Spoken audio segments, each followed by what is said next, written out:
Be free to ask questions after the presentation concludes. Should you need assistance during the conference call, please signal an operator by pressing star and 0 on your touchtone phone. Please note that this conference is being recorded. I now hand the conference over to Mr. Rajiv Bharti from DAM Capital Advisors. Thank you, and over to you, sir. Good afternoon, everyone. Representing DAM Capital, it's our absolute pleasure to host Metro Brands Limited for its Q1 FY23 results conference call. We have with us Mr. Rafiq Malik, Chairman, Mrs. Farah Malik Raji, Managing Director, Mr. Nissan Joseph, Chief Executive Officer, Ms. Alisha Rafiq Malik, President, E-Commerce and CRM, and Mr. Kaushal Parekh, Chief Financial Officer. I now hand over the call to Mrs. Farah Malik for the opening remarks, post which we will open the call for Q&A. Thank you, and over to you, ma'am. Thank you for welcoming us. Good afternoon. Welcome to all the investors on the call. The first quarter of FY23 has been very exciting for Metro Brands Limited. I am pleased to share with you that this has been the best quarter in Metro Brands history in terms of revenue, EBITDA and PAT. So thank you all for your continued support. The structural changes in the economy, including formalization and urbanization, and significant reinvestments that we have made into our business in terms of people, product and technology, have allowed our company, Metro Brands Limited, to show strong, sustainable growth. Over the last few months, we have definitely seen some trends and opportunities arise out of the current crisis that make us strongly believe that this is India's decade. These include global supply chain diversification from China, recent government reforms and initiatives, India's increasing cost competitiveness, and our strong domestic markets. We continue to see improvement in consumer sentiment due to the lifting of COVID restrictions and offices opening. I am glad that consumer footfalls have increased across the country as customers have returned to stores for shopping. Our team at Metro Brands are fully geared to leverage this opportunity by the 5 pillars of growth identified by us. Having said the above, we are aware of potential risks due to growing inflationary pressure and possible disruptions in the supply chain due to an ongoing geopolitical scenario. During these uncertain times, we continue to hold strong on our values of prudent capital allocation, financial rigor, and strong corporate governance. Once again, thank you for joining us on this call. I will now hand over to Nissan, our CEO, to take you through the business update. Thank you, Farah, and good afternoon all. As shared earlier, this has been the best quarter in Metro Brands history in terms of revenue, EBITDA, and PAT. Given that Q3 is typically our strongest quarter, it is a testament to the efforts of the team to deliver a record-setting performance in Q1. Metro Brands has delivered consolidated revenues of 508 crores this quarter, an increase of 207% against the corresponding quarter of the previous year, with a PAT of 20.6% and an EBITDA of 36%. I would like to highlight, however, that Q1 of FY22 was impacted by COVID disruptions. Our consolidated gross margins for this quarter stood around 60%, which is the best we've witnessed in recent times. As mentioned by Farah in her opening address, there are concerns around inflation, coupled with expected supply chain disruptions. The company has taken appropriate measures to hedge itself against the rising raw material prices, including, but not limited to, hedging our inventory. As we guided in earlier meetings, we expect margins to typically fall in the 55 to 57% range. We continue to monitor the market both in terms of supply and demand and remain alert to any demand erosion or supply challenges.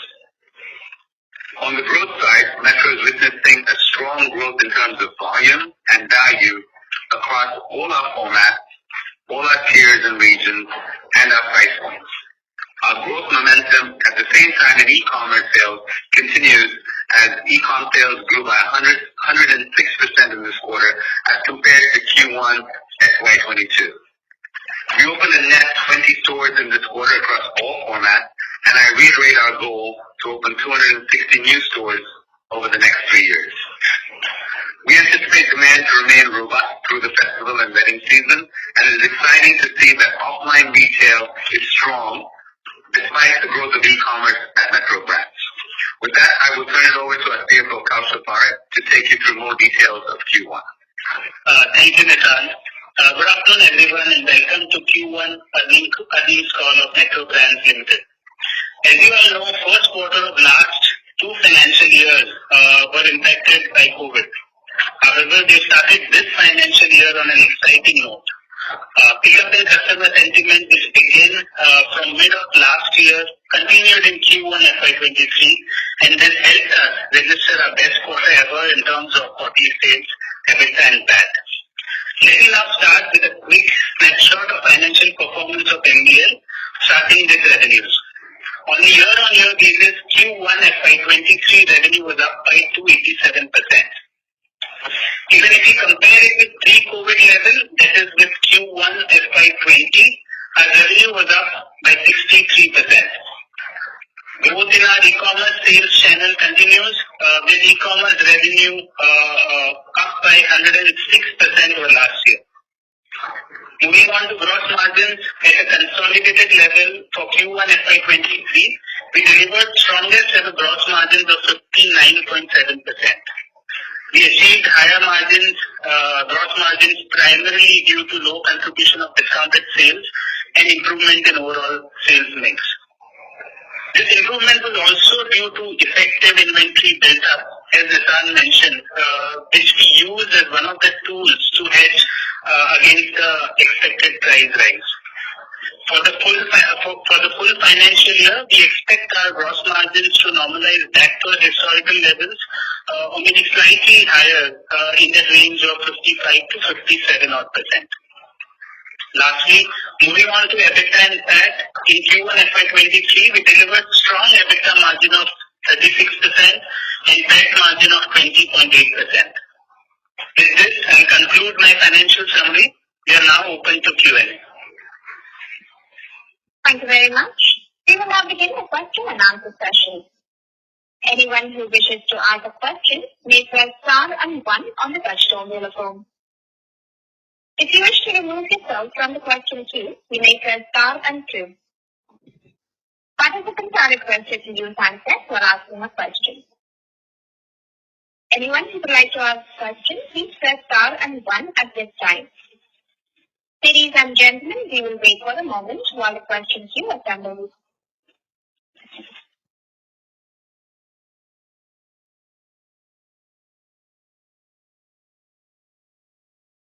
The first question is from the line of Tejas Shah from Spark Capital. Please go ahead.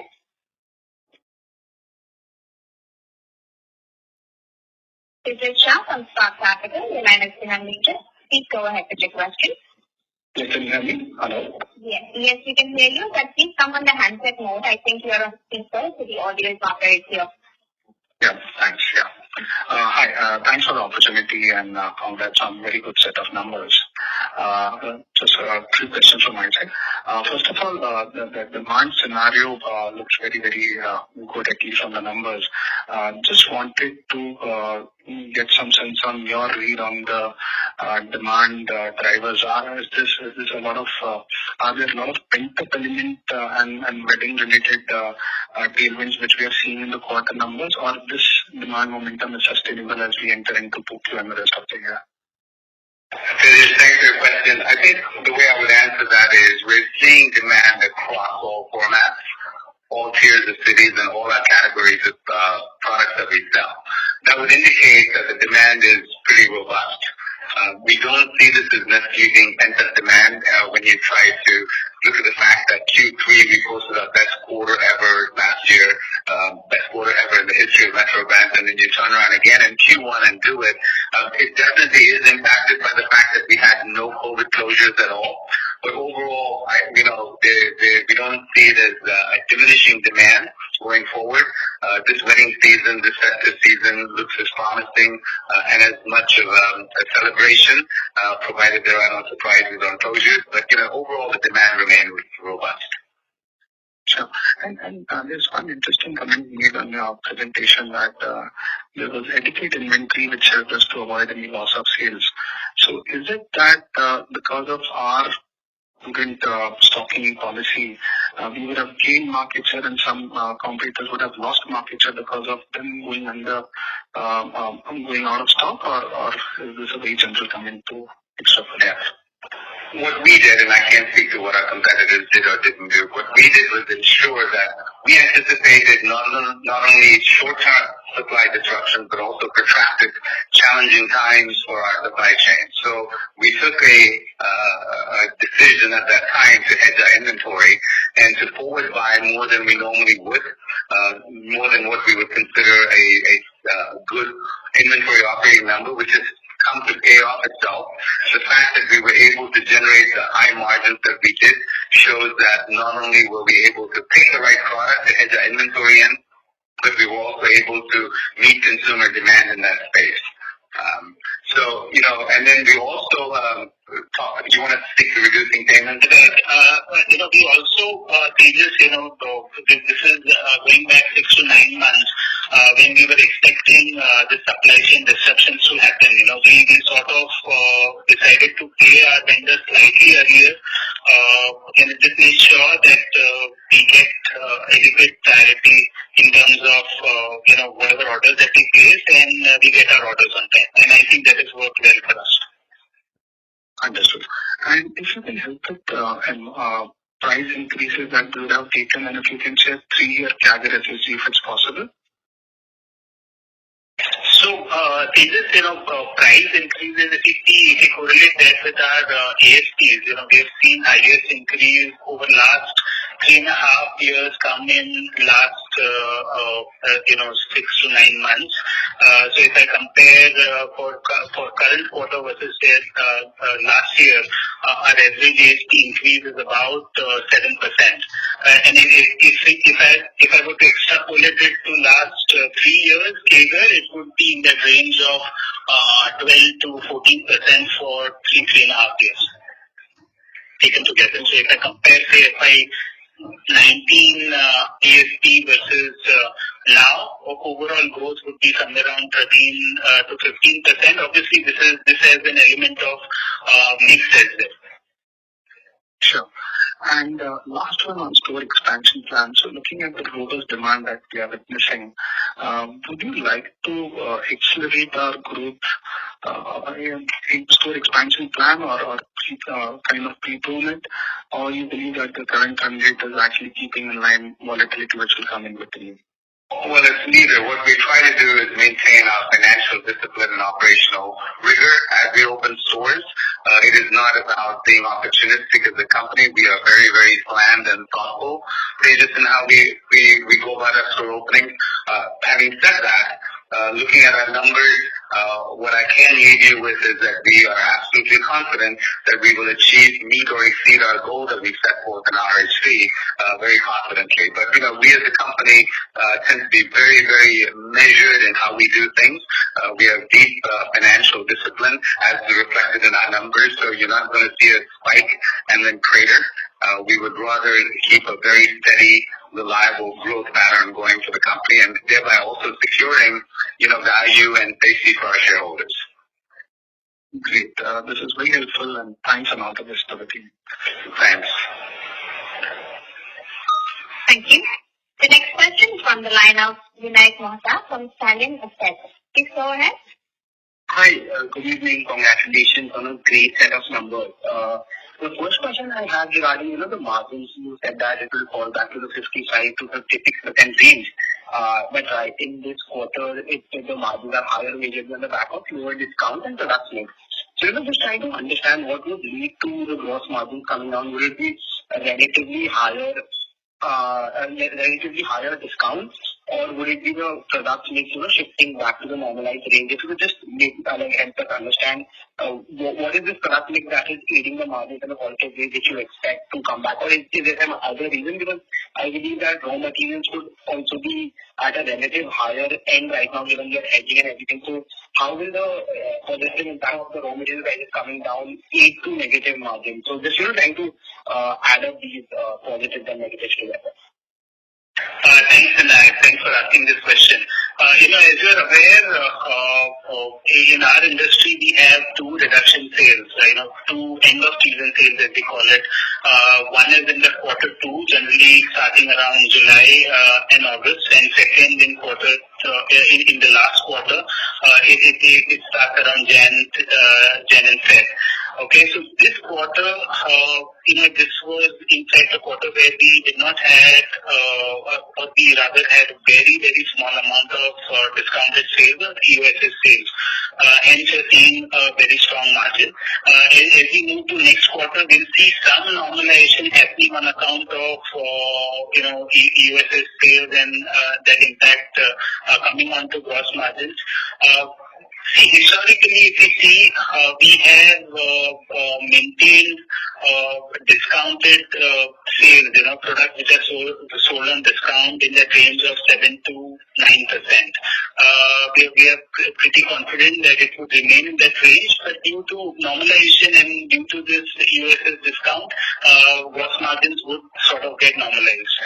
Also, if you see third-party contribution, if you see our in-house contribution to third-party brands, historically it has been in that 30% range, so 70% for in-house and 30% for outside brand. In the current quarter, we have seen that ratio to be 75 to 25. We expect it to normalize around and between these numbers. So both this number, the USS hit coming in, slight normalization in this ratio of in-house and outside brand would lead to slight normalization of margin. Having said that, we are still very carefully evaluating this inflation scenario. It is not completely behind us. We are keeping our eyes and ears open to make sure that we protect our gross margins adequately without increasing our MRPs significantly. So with all these moving parts, we feel our historical range, and I covered this in my comments, our historical range of gross margins is guided as 55 to 56%. But we feel that, with the first quarter numbers that we have seen for the full financial year, we expect this to be in the range of 55 to 57%. So, slightly better than our historical average, but we would want to keep that range open for us because of this moving variables that we just discussed. Understood. So the second question is majorly, I want to understand, what kind of growth are we envisaging for the next 2 to 3 years, maybe from an internal point of view? And can we expect any more international brand tie-ups coming through in the current year as well? And now,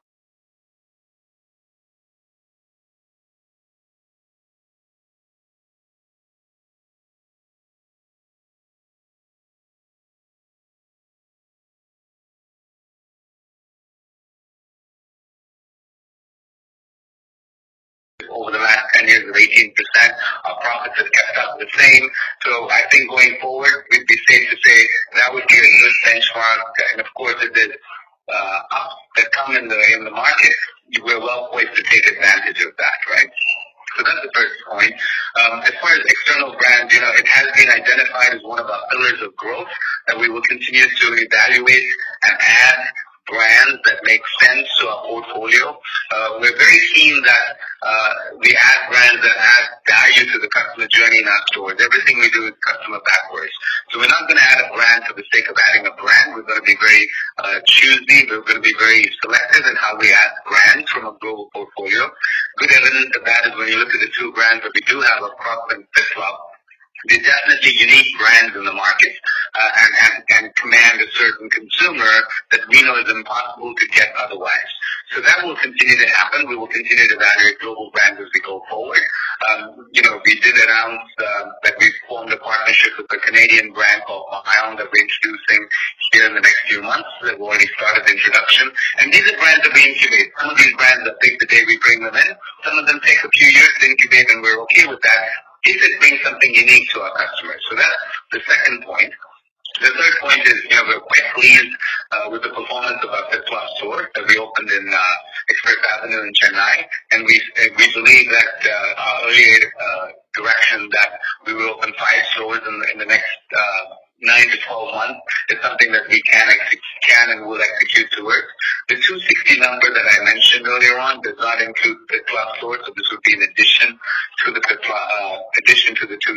And we will evaluate this very closely as time goes on, and we'll probably give further guidance on where we see Fifth Club go. But we feel very positive about the performance of Fifth Club, not only in the monobranded store that we opened, but also in the 100-odd doors that we're selling it currently in our own Metro Mochi stores. Okay, great. Thank you so much. Thanks, Vinayak. Thank you. The next question is from the line of Gaurav Jogani from Axis Capital. Please go ahead. Thank you for the opportunity, sir, and congratulations on a very strong set of numbers. My first question is with regards to the gross margins again. I didn't need to on this matter again. But, given the fact that, we have already done close to 60% gross margin in Q1, and, even considering that we would have a USF sales in Q2, and there would be some inflation that was also hitting up. But still, don't you think that the guidance for the gross margins to go as low as 56% or for the entire year seems to be very low, very conservative side? Well, here's the thing, Gaurav. Thank you for that question.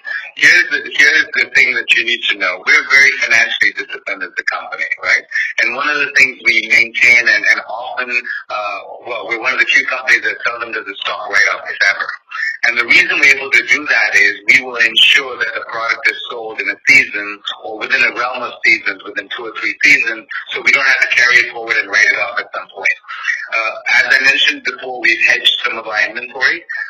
While the hedging for Q1 looks extremely good, thanks to our merchants, this is a fickle business at some point, and we would rather guide to the way we've trended, that we're very comfortable guiding to, than try to say we're going to stretch a number. And given the supply chain challenges that exist out there, given the volatility of a few events that may or may not happen in the near future, we don't want to commit to that number yet. We feel comfortable doing business the way we've always done it, in the 55 to 57% range, ensuring that we don't carry any old stock over, ensuring that we have enough product for our growth trajectory, and I think it's an astute way to run a business.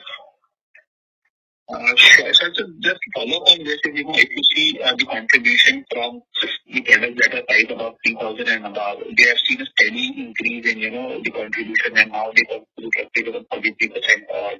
And, this has been a trend that has been continuing. So is this trend very much sustainable? How do you look at this then in that light in terms of the premiumization? So twofold. One is, inflation is a way of life for us in India, as you well know, running about 7% a year on an average. So it's not something that you're going to see us go backwards in just to keep up with inflation, to ensure that we're keeping market share with the units we sell as well. So that's number one. The other thing is when it comes to the pricing, we are premiumizing our product. We are trying to cater to an affordable premium consumer. We've always stated that that's the place we play in the pyramid, and it just proves to us that we're doing well in that pyramid space. And the other reason you also see a strong ASP is, the monsoon is typically Crocs' season, and Crocs launched some new footwear at a slightly higher price point than last year that is doing extremely well, the Lightweight 2. So there are factors that we hope will continue, and we hope we can see more of those opportunities for us to raise our ASPs. Costs are going up constantly. All our input costs, whether it's salaries, wages, fuel, rent, they're all going up constantly, and it's critical that we continue to improve our ASPs so we can keep pace with our profit CAGR as well as our growth CAGR. I just wanted to add one point, the number that you see on the slide 19, increase in products above 3,000 from 40 to 43%,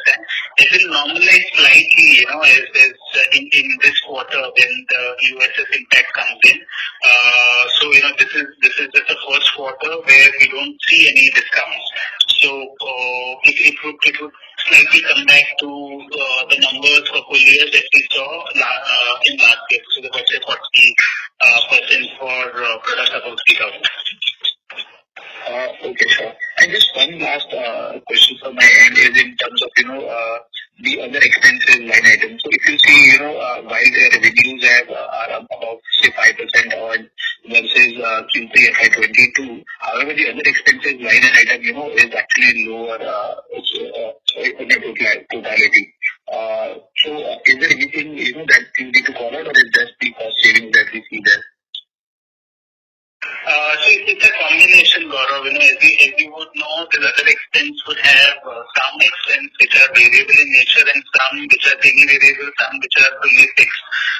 So with this, high quarters in which we see high revenue, obviously we see better absorption of fixed cost, and that leads to some sort of efficiency getting reflected in the numbers that you see. Having said that, obviously initiatives that we took in and around the COVID period, we are building on to the same. So some bit of it would continue, and in a big quarter like this, you will generally see expense, other expense trending in a better way as compared to revenue. Sure. Thank you, and that's all for me. Thank you. The next question is from the line of Rahul Jain from Philip Capital. Please go ahead. This is Ankit here. Just a couple of questions from my side. First is on, revenue per square feet. This quarter we have done around 5,700 rupees revenue per square feet. What, since we don't have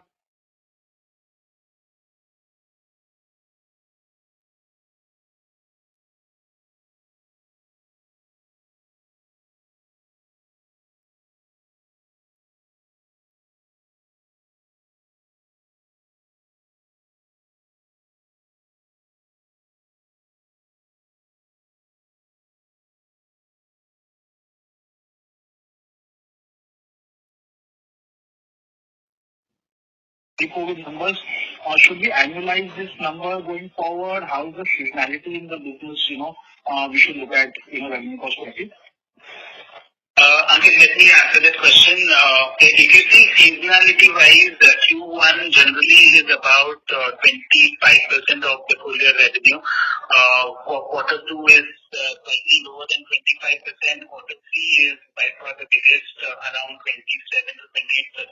And again, Q4 would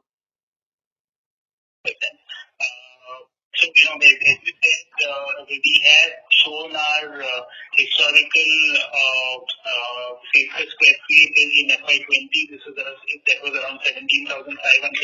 For this quarter, it's about 5,700. So I don't want to give any forward-looking guidance, but I'll just give you numbers, which can be sort of correlated.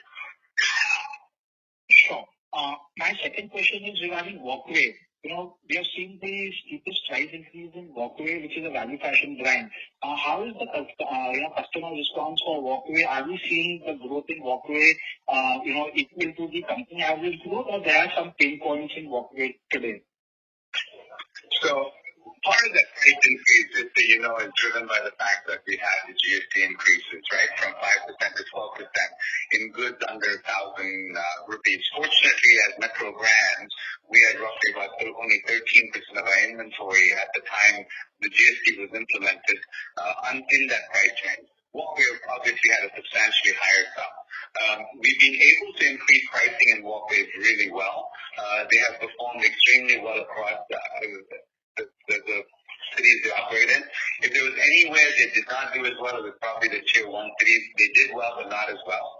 But they did extremely well in the tier 3 cities, which is where we think we would have felt inflationary pressures and price sensitivity. So we're very pleased to see that the Walkway stores, despite us raising their prices, had a good increase in tier 3 cities. Sure. And the last question is on the gross margins. I just wanted to understand, how much is the low-cost inventory still remaining in the system for us? And along with that, if you can just give a breakup between the gross margin expansion because of the premiumization and on the low cost and hedging? I would say we have low cost inventory. When you lose the most money in margins as a retailer is when you sell it at a discount. So it's not about having low cost inventory. It is all relative to the sales price. So if you're able to sell more of your goods at full price, you're more likely to have a better gross margin.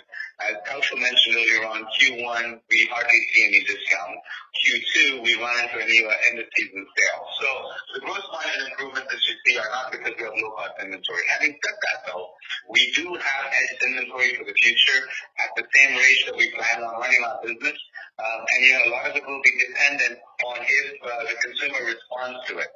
The other reason we've seen an increase in our gross margins is also very small, but it's significant. 25% of our online business, 25 to 35% of our online business comes from the omni-channel sales. And all those omni-channel sales are predominant, like 97% of it is done at full price. So we're able to offer up products to a much wider range of consumers because of the omni-channel initiative that we have taken in place. So you're seeing a number of factors play into our gross margin improvement. I don't think we should take it as just low-cost inventory. There's a number of operational rigor items that we do that create the opportunity for us to constantly maintain our margin at, industry high standards. And if I can just use one more, does cloth, help us increase the takeaways in the inflationary environment, or takeaways with cloth doing the same? I'm sorry, what is the takeaway in your description? Margins remain the same. Okay, thank you. That's helpful. Okay, thanks.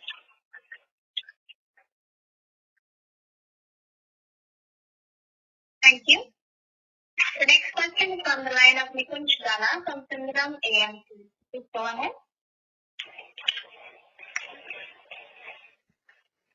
Nikunj Gala from Sundaram AMC, and I have been unmuted. Please go ahead with the question. Good evening, everyone. My first question is to Kaushal. Kaushal, what was the working capital in this quarter? If you can help me with in terms of number of days. So approximately around 60 days. Then, Kaushal, if I look at your FY22 working capital days and earlier years, this number looks lower. If I look at your comment on the early payment to the vendors, increase in the inventory on account of the anticipation that you saw that there is some RM. So in that case, this working capital number should have been higher, right? But Nikunj, we also need to see it in light of the sales that we generated. Since we registered the best quarter in terms of sales, that is helping. Although on an absolute term, if we would have seen increase in inventory, payables would have remained around the same range because we are building up for the season period coming up in Q2 and Q3. So from that, because of that increase in sales, that days sort of needs to be seen in that light. Okay. And is it fair to assume that large part of gross margin improvement is purely on account of lower and negligible discounted sales, large proportion and seeing improvement in the margins? Two main elements, Nikunj, discount, lower proportion of discounted sales is certainly a very important pointer. Even improvement in the overall mix, as I said, 75% in-house and 25% outside plan. That is also one of the reasons that led to that sort of improvement in the margins that we sort of see.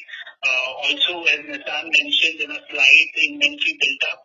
What effectively that helped us was, we could moderate our MRP increases just to maintain gross margins.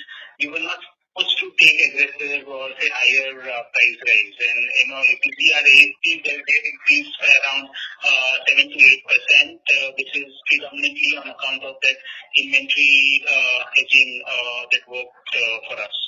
Okay. And at any point of time, like in normal environment, what proportion of your portfolio comes under your discounted sales or end of season sales, or it's the entire portfolio goes into the discounted sales? So not sure if I got your question right, Nikunj, but historically, if you see, not more than 7 to 9% of our realized sales have come from discounted sales. So we obviously evaluate our entire portfolio just to make sure that anything that is old or slow or moving is taken out. We have an internal threshold of ensuring that any inventory above 18 months is taken out in the end of season sale. And for this evaluation, we see entire inventory that is there in our ecosystem. But to answer you, I think your question was also about by format. Let me try and answer it because by format, what percentage of the stores come under the sale? Is that what you're asking? No, sir. If you have 100 unit in any particular store, 100 unit as a goods in terms of finished good inventory, out of this 100 unit, how much proportion would be under discounted? Because there will be few articles where you don't want to give the discounts to the consumer, right? Around 15 to 18% of the goods will come under reduction sale. We start our USS with 50% and aggressively increase it to flush this inventory out quickly. So our average realization would range between 40 to 50% of the MRP of that product. So if you see it in terms of volume, say 15 to 18% of the inventory will get covered in USS sale, and if you see it in terms of realized price, around 7 to 9% of the sales would come from USS sales. Okay, sure. And lastly, what will be the ASP for this quarter? As you mentioned, I think the 15% on, if I consider 3 years ago, your ASP, that was increase of 15% in this quarter. So, what is the absolute ASP for this quarter? So, we have given 1,500, average number is 1,494, in the average selling price, for the current quarter. Okay, it's a company realization level, right? Yeah, this is company realization level. If I see this number for FY19, FY20, it was in the range of 1320 to 1340. Okay. Sure. Yeah, thank you. Thank you. As I said earlier, this element of ASP, it's an impact of both the mix as well as the price. Yeah, got your point. Yeah, thanks, Kaushal. Thanks, Steve, for your time and inputs. Thank you. Thanks, Nikunj. Thank you. The next question is from the line of Vicky Punjabi from UTI Mutual Fund. Please go ahead.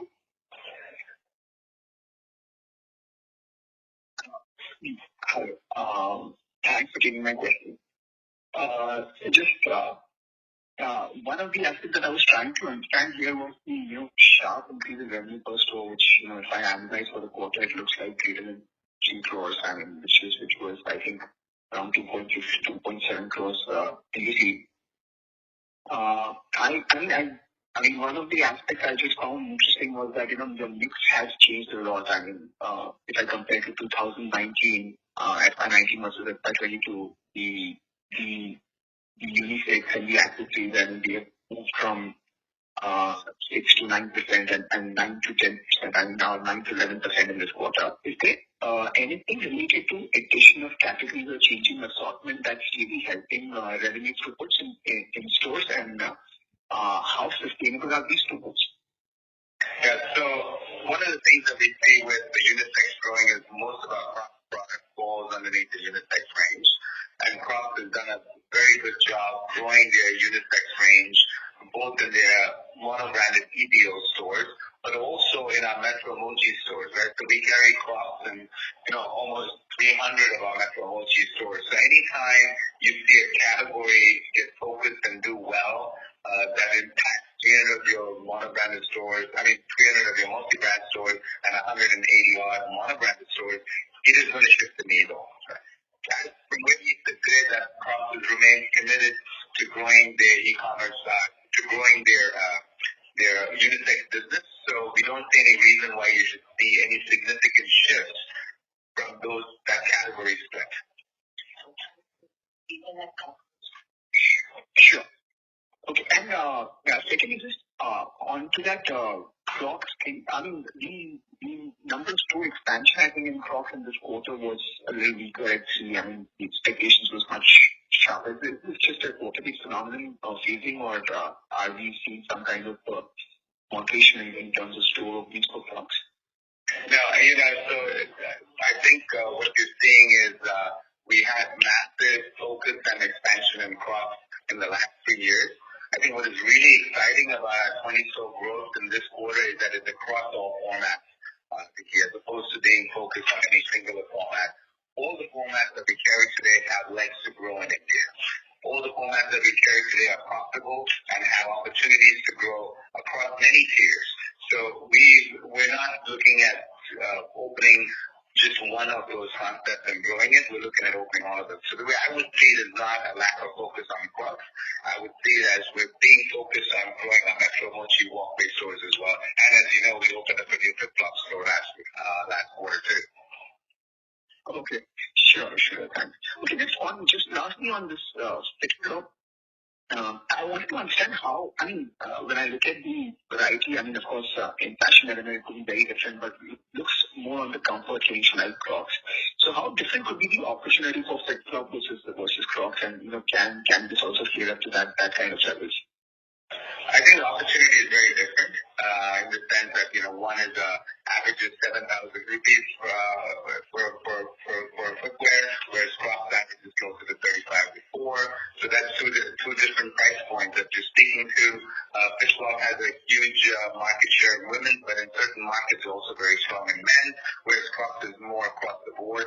Overall, though, I don't think flip-flop has the same length as a Crocs. But that's not to say it doesn't have big legs left to go yet, especially after we've seen the performance of the first store and the performance of flip-flop in our own multi-brand stores. Now that we've taken control of the distribution and are able to somewhat stabilize our inventory positions, which has always been an issue in the past. So we see a long, good runway for flip-flop going forward. And I think to compare the two and saying they're anywhere alike is probably, from a footwear space, we don't see that. We see that it's two different consumers. We see a need for a person to wear a flip-flop and to also wear Crocs, depending on who they are. Okay, sure. Thanks for that. That's it from my side. Thanks, Vicky. Thank you. The next question is from the line of Bhargav Budhadev from Kotak Mutual Fund. Please go ahead. Yeah, good evening, team, and thank you for the opportunity. So I have two questions. First is it possible to highlight what has been the SSG over the last 2 years for stores which are more than 2 years old? That's my first question. Well, as you know, we don't guide to SSG. We don't disclose the SSG numbers, Bhargav, but I think you're capable of putting a calculator going. Our SSGs are strong.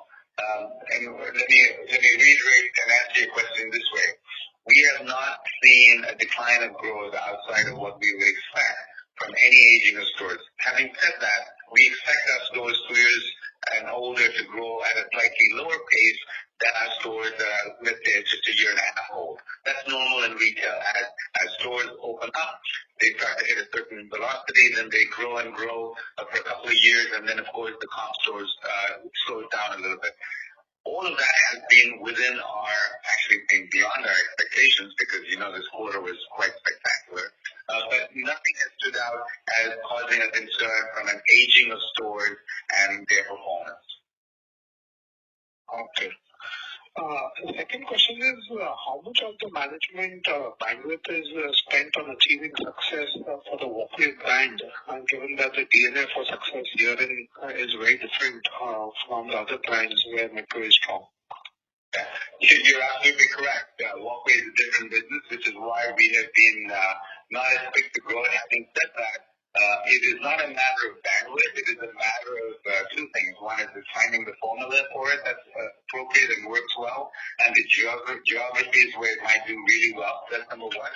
And then also having, focused leadership managing the business. So I think we shared in the past, Bhargav, that all our concepts are individual, standalone with P&L business units, right? So we call them our strategic business units.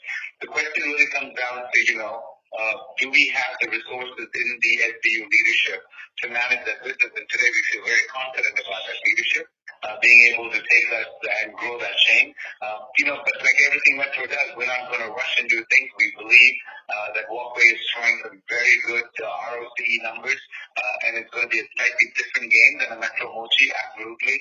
But that doesn't mean that it's taken up a lot of bandwidth or in any way distracting. All businesses take up bandwidth, no doubt. But having said that, we believe we have capable leadership leading all our different SDUs, all our different concepts to lead them to capitalize on the opportunity in India. And would we also consider getting into the distribution mode for the pushing Walkway, or will continue with opening own stores? We're very focused. I think that we've shared our vision in the past to be the largest specialty footwear and retail chain in India, right? And that does not include having distribution as one of our core strategic initiatives today. We believe that the runway for a strong retailer in India is immense. We believe that we would take up all our energies and investments to capitalize on that opportunity. We believe that that's the way we want to play the game, and we believe it has a lot of opportunity for us to continue our 10-year performance of CAGR and profitability. So, as of today, retailing is our prime focus. No, I was more referring to Walkway as a brand in terms of pushing into the distribution channels. Well, Metro is a great brand. Mochi is a great brand. Walkway is a great brand. But our play is to continue to build it. We have the capital, we have the resources to grow as much as we want to directly. A lot of times when you start distribution, controlling your pricing, controlling your distribution, controlling how your brand comes to life can be challenging, and we don't want to get into that space. We want to protect our brands. Great, sir. Congratulations for a good set of numbers and all the very best. Thanks, Bhargav. Thank you. The next question is from the line of Urmil Negandhi from Narottam Italia Family Office. Please go ahead.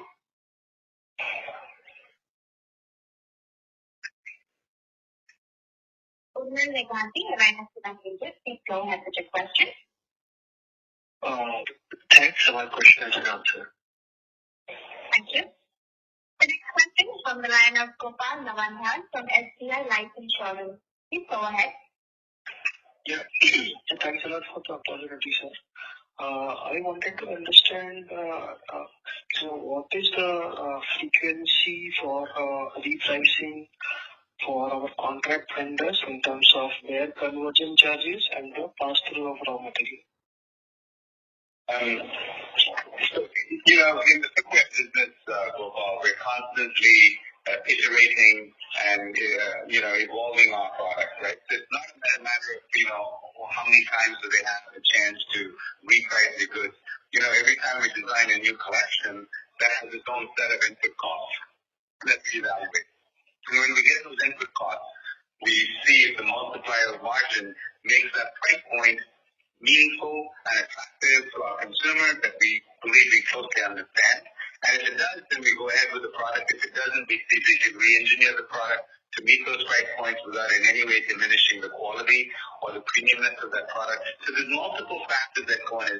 We're not an FMCG business where we have a contract manufacturer and we say you're locking the prices for 2 years and you're making the same thing for 2 years, right? It's a fashion business.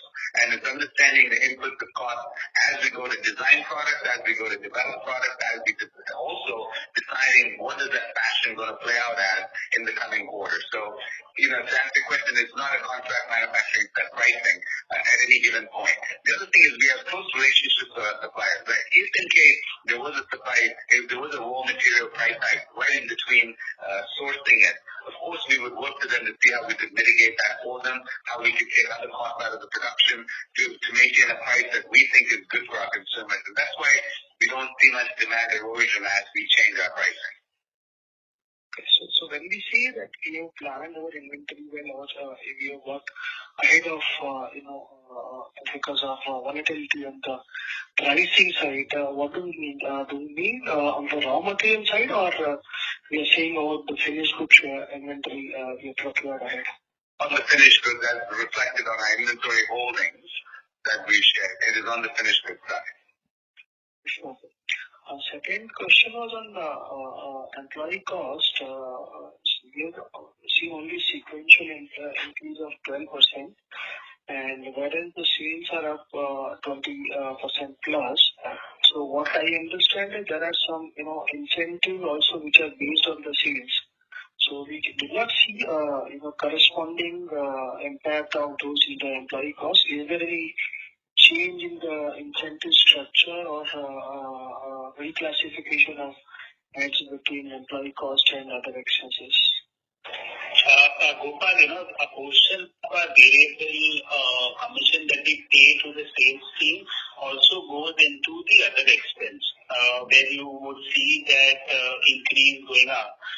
So employee benefit expense predominantly has back-end and fixed salary costs, and other expenses, a portion of commission that we pay to our store managers and back-end sales team and staff who are on commission. So this has been like this, or there has been reclassification? No, this has been like this since many years. Okay, sure. Thank you. Thank you. The next question is on the line of Manish Poddar from Motilal Oswal Asset Management. Two questions. First one is, like you mentioned, roughly 62% growth versus Q1 FY20 on a overall basis. Can you just help me for the three formats, what is growth on the weekly? So Manish, we are not disclosing numbers by format. Unfortunately, we will not be able to give you the numbers, but as you rightly said, 63% overall growth versus Q1 FY20. If I could further dissect that number, in terms of number of stores increase, we've increased from 510 stores to 644 stores now, so around 26% growth in terms of number of stores versus say Q1 20. So basically this will help you sort of tie up overall growth scenario that we are looking at. So pricing action will be similar across the brands. Is that how to look at it? Yes, across the brand, or the concept you mean, right? Yeah. Yeah, no, we've seen growth across the concept. Okay, so just one more data point which you can help me. So, if I maintain overall any other expenses, advertisement and commission on sales, that number is 88 odd crores. What is this cumulative number in Q1 FY23? I'm sorry, I don't think I understood your question. I apologize, Manish. Can you ask that question again, please? So I'm just trying to understand, there are two line items in the DRHP, advertising and sales commission and commission on sales. These two items together was roughly about 88 crores in FY19. Let's say which was a full year in a normal year. I'm just trying to understand what is this two number cumulative in Q1 FY23. Okay. Great. Manish, let me come back to you.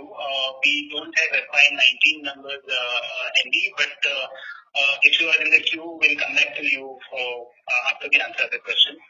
Maybe I'll take this up. Thank you so much. And congrats to the Thank you. Thanks, Manish. Thank you. The next question is from the line of Abhishek Maheshwari from Private Wealth Management. Please go ahead. Yeah, thank you for the opportunity. A couple of questions. So first is, you had mentioned that Q3 is generally your best quarter, but here you have ordered yourself in Q1 itself. So do you see that enthusiasm in shopping retail in Q2 also, or is there the exuberance reduced somewhat during this Q2?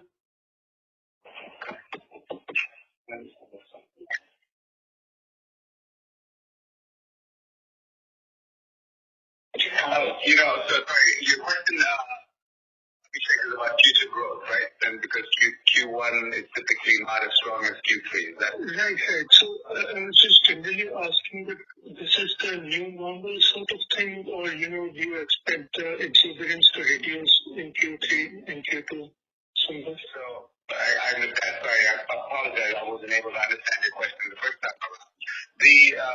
we've seen growth in our business starting in Q3 of last year, continued in Q4, and as you know, Q1 has shown nothing but growth. From where we sit today, we feel confident that growth demand has no reason, barring any kind of significantly negative event happening. We don't see that as happening, so the growth demand should continue through the quarters. Having said that, though, we start lapping some strong numbers in Q3, but that doesn't mean we can't exceed those numbers either. And our plan is to continue, as I mentioned before, we have a CAGR of 18% over 10 years, Abhishek, and we plan to continue that CAGR for the next 10 years to come. Great. And secondly, if you could just let me know how many stores do you plan to open this financial year and the CapEx budgeted for it? Abhishek, as we guided in our DRHP, we plan to open about 260 stores in next 3 years, that is till FY 25. That brings us to about 80-85 stores for the current year. Overall CapEx for it broadly would be in the range of 50-60 crores because the numbers sort of vary by format. For Metro Mochi, overall investment that we do in terms of fit out, inventory and security deposit to our landlord, that ranges between 1 CR to 1.1, 1.2 CR for Metro Mochi. For Walkway and Crocs, this number would range between 70 to 80 lakhs, 65 to 80 lakhs. So broadly, for 80 stores, we expect that CapEx to be in the range of 50 to 60 crores. Okay. Thank you very much. Thank you. The next question is from the line of Akshay Kothari from Envision Capital. Please go ahead.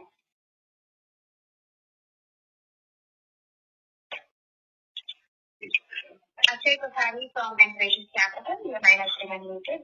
Please go ahead with your question. Yeah, thanks for the opportunity. I just have questions on the loyalty points. So, the loyalty points are available on 3 brands, right? Mochi, Crocs, and Metro, right? Well, the loyalty program is available on the 3 brands. The loyalty points are differently done on for Metro and Mochi compared to Crocs. Crocs has a little bit more gamification, but those 3 brands are available for our loyalty program. Okay, and could you give what were the loyalty points outstanding as on 31st March and as on 30th June?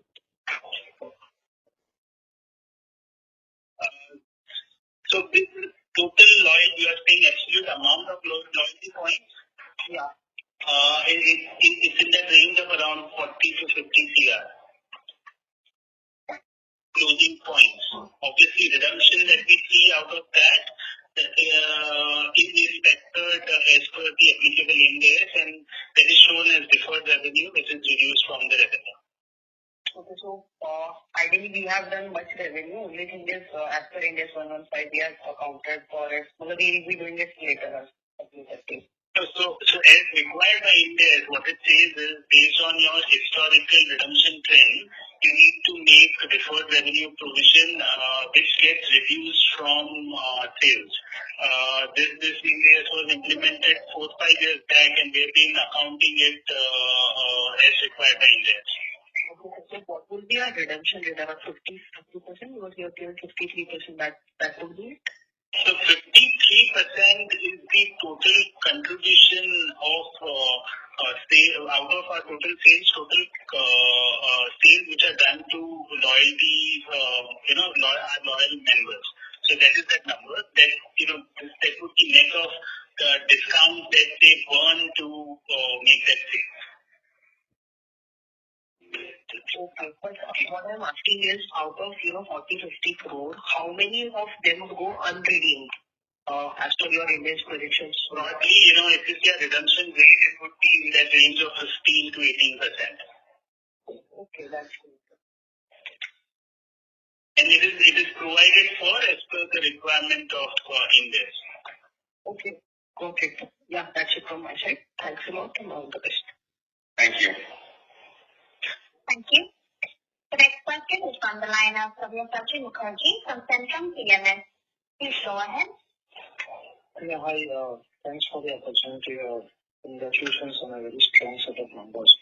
Firstly, if you can help me with the volume numbers for Q1 FY23 and also Q1 FY22 and the Q1 FY20 quarter.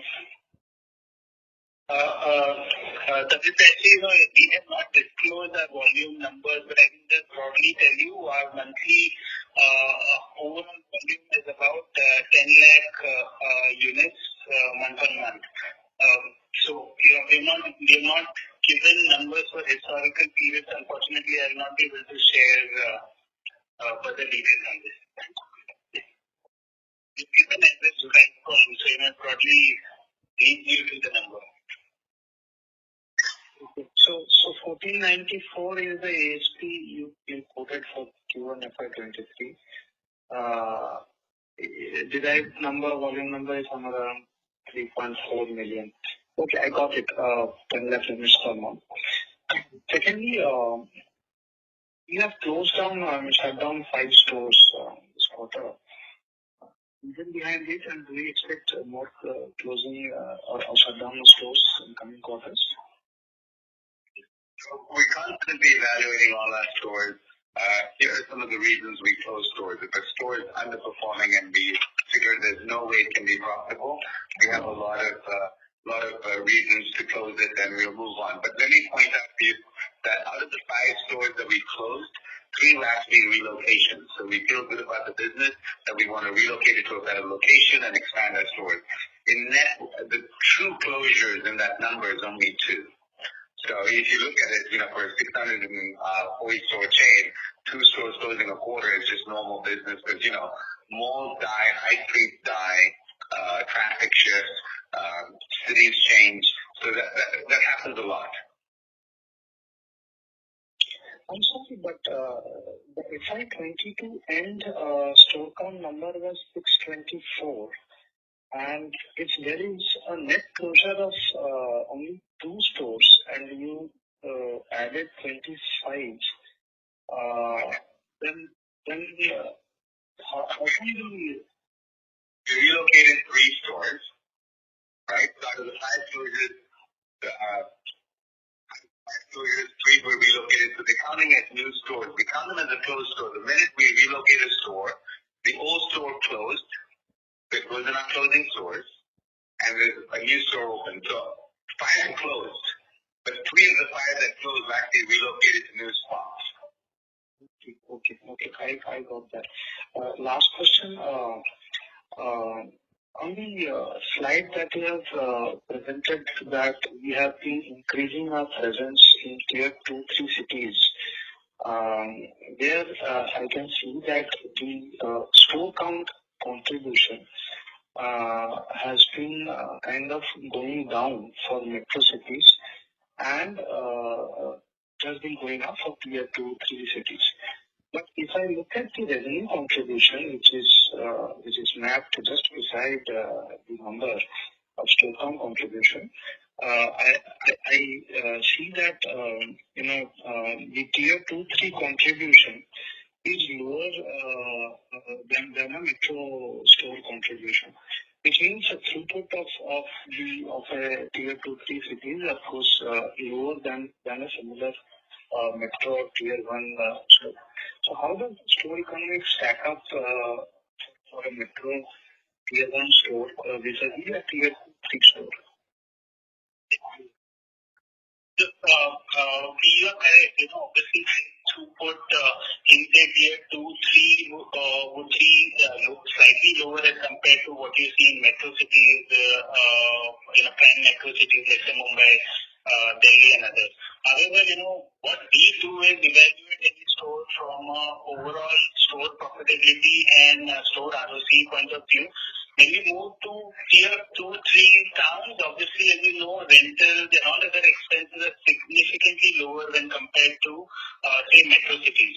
So, just to give you an example, in metro city, a store doing 40 lakh sales per month may generate 10% tax, whereas a store in in tier 2 or 3, generating say 15-20 lakhs sales per store per month may generate higher PAT. So it all depends on a specific store-wise store-wise details. And also, if you see historically, we have given trends for last 3 years as well. The trend has remained the same. As we obviously increase our penetration, logically, we will grow much faster in tier 2, 3 towns as compared to, say, metro cities where we penetrated slightly earlier than them. So essentially, you mean to say that even if you increase your presence in tier 2, 3 cities, your store economics doesn't get impacted and your ROCs remain intact. Yes. Yes, so that's the endeavor, yeah. So sales per store per month may be lower, but we see each store in terms of specific store profitability, what is the tax percentage, what is the ROC. So, any broad ballpark number, how much the throughput is lower, percentage-wise? It all depends. We see tier 3 cities, some of them surprising us positively, and they do sales as good as some of the metro cities. So it's very difficult to give a number, but logically, if you see a trend line, logically metro cities would have higher sales throughput. Tier 2, 3 cities would have slightly lower sales throughput. However, as we said, we see each store's profitability to make sure whether we want to go ahead with that particular store or not. Okay. Lastly, if I can squeeze, on the demand scenario, one of the previous participants also asked, how has been the, we have been hearing that urban and semi have been very good in terms of demand, but kind of struggling due to this inflation and affordability issue. How has been your experience in terms of urban and rural demand? Well, so the most rural we get is the tier 3 town. I want to make sure we qualify that sentence. But we're not seeing, as I mentioned earlier, we're not seeing any change of demand and any change of performance depending on the tier of the city. All the tiers of cities that we operate in are showing good growth. Okay. Thank you. Thank you. Thank you. Thank you. Ladies and gentlemen, this time constraint, that was the last question for today.